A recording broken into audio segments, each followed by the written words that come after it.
If you want to block MSN News and reduce the news feed you keep seeing in Microsoft Edge, you're in the right place.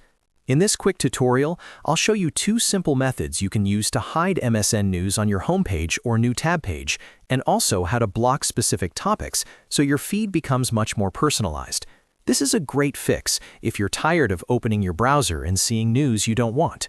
If this video helps, make sure to hit the like button and subscribe for more easy tech tutorials. Let's get started.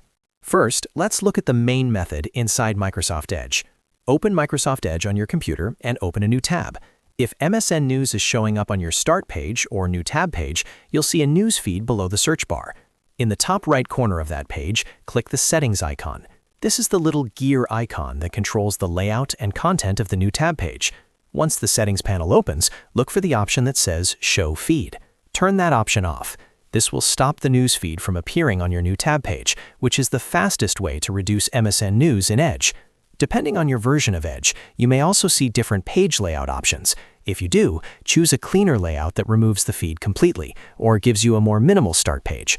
After you turn off the feed, open another new tab to make sure the change worked. In most cases, the MSN News section should now be hidden, giving you a much cleaner browsing experience. Now let's move to the second method, which is useful if you don't want to block everything, but instead want to hide certain topics or stories you don't like. Open the MSN News page and find an article that appears in your feed. On that article, click the three dots menu. This gives you more options for controlling what content appears. From the menu, click Hide this story or Not interested. These options tell MSN that you want to see less content like that in the future.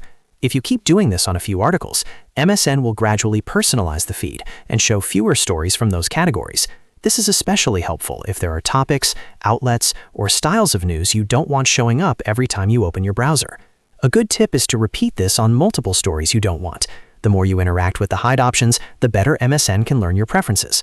So if your goal is to reduce clutter, avoid unwanted headlines, or just make your browser feel less distracting, these two methods work very well. To recap, use Microsoft Edge settings to turn off the Show Feed option, and use the three-dot menu on MSN articles to hide stories or mark them as not interested. That way, you can block MSN News from your homepage and control the content you see more effectively. If this tutorial helped you out, please like the video and subscribe for more simple how-to guides just like this. Thanks for watching, and I'll see you in the next one.